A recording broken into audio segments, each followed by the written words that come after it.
Go. I'm Will, No, I'm Steven.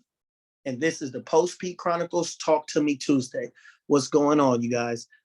This is just another episode. Me and Steven, we get questions. People talk to us. They want to know, um, you know, what our ideas on or certain situations. So today, Steven had a couple of questions given to him, so he wanted to talk about. So what was that, Steven?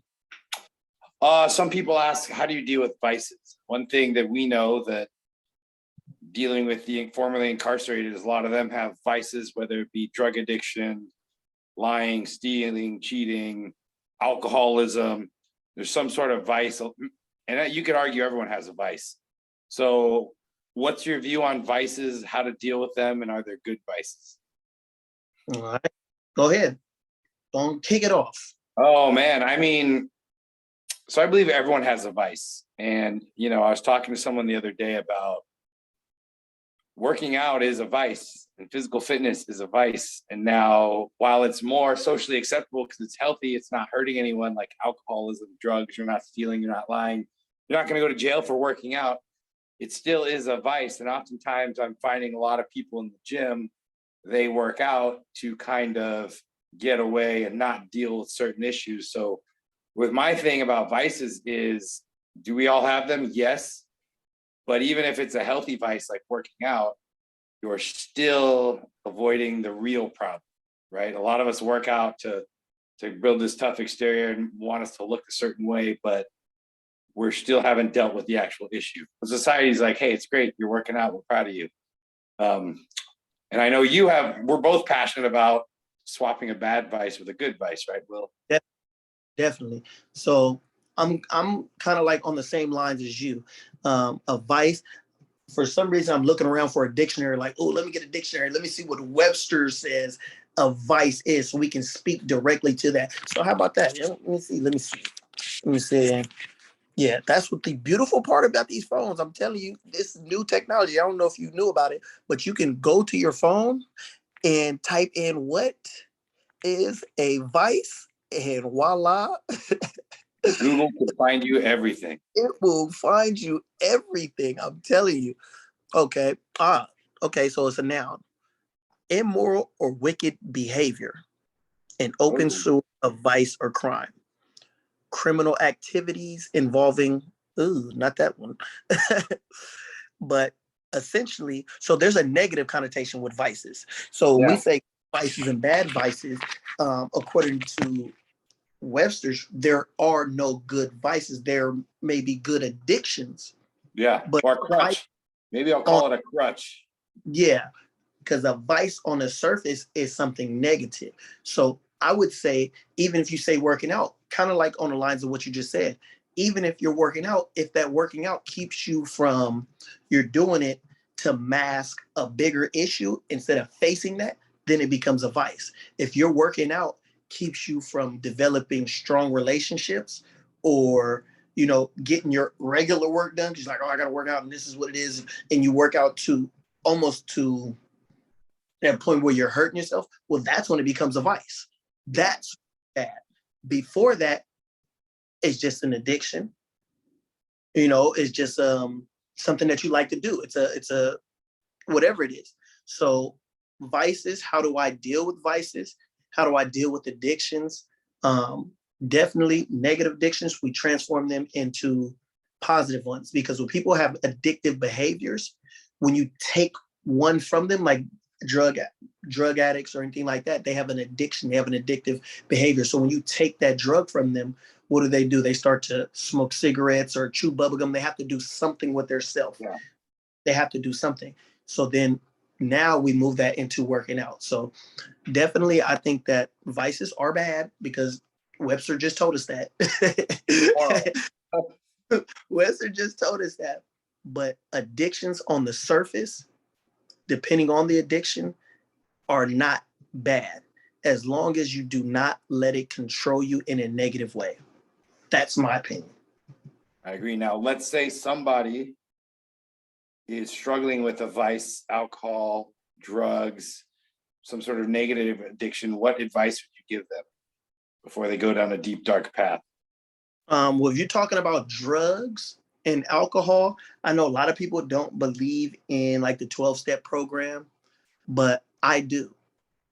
I went to 12-step, and I'm not even a person who has or ever had an addiction to drugs or alcohol.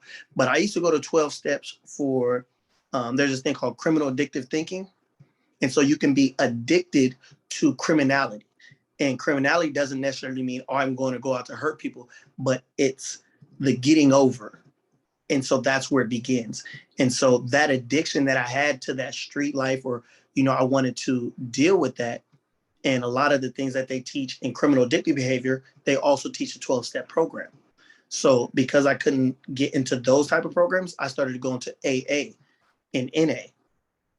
And the steps that I learned in there, I applied it to my addiction. So when you ask, what would I tell someone who's dealing with that? I would say go to these meetings, because the beautiful part about these meetings, you're in an environment with people who have gone through the same thing that you have. So it helps when you're like, man, I feel like I'm dealing with so much and it's only me, it's only me. And now you see all these people sharing their stories. You're like, whoa, it's not Yeah, just me. That helps.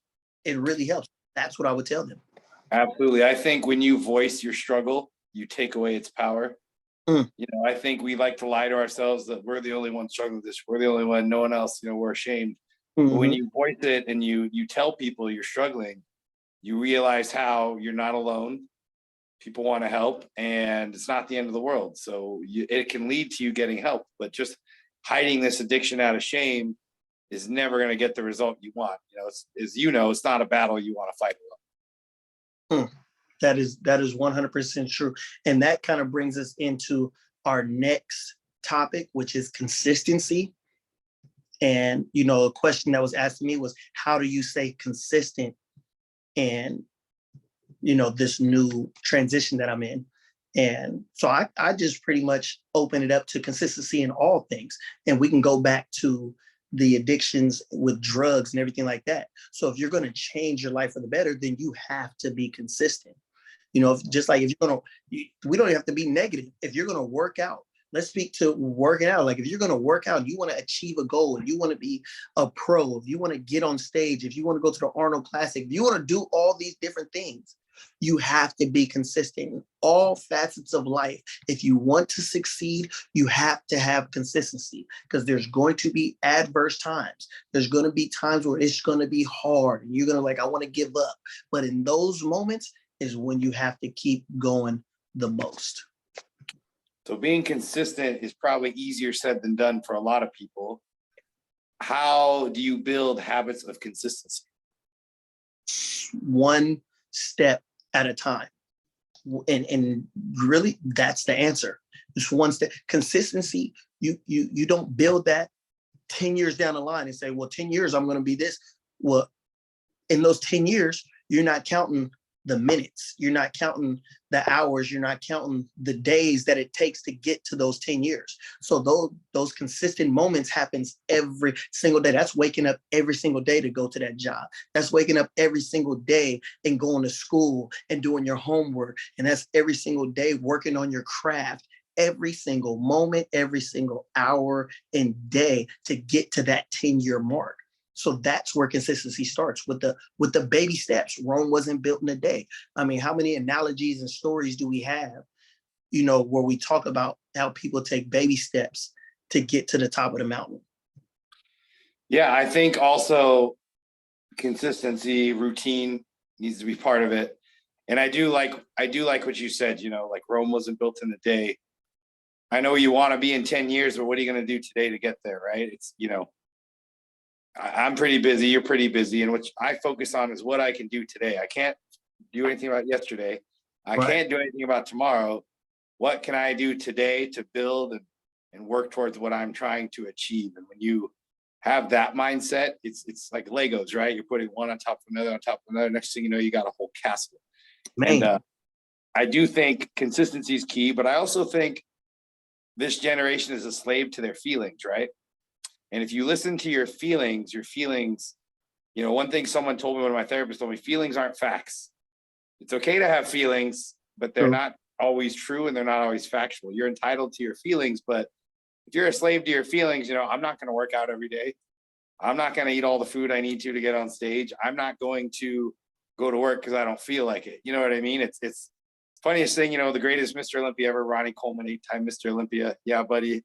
I was watching a Q&A and a guy's like, hey, what do you do when you don't feel like going to the gym? And he was like, go to the gym. You know what I mean? It's because it's you can't let your feelings dictate what you do, or your life's just going to be a roller coaster. Mm-hmm. I also think it's not being a slave to your feelings. Like I said, feelings are completely valid. It's okay to sit with them. It's okay to dwell on them, but you can't let them dictate what you do and how you live. I agree with that 100%. Yeah. I think today, we talked about some really, really, really important things. And shout out, thanks to everybody who asked these questions. Great questions, great topics. Keep sending them in to us. Keep letting us know what you want us to know, talk about.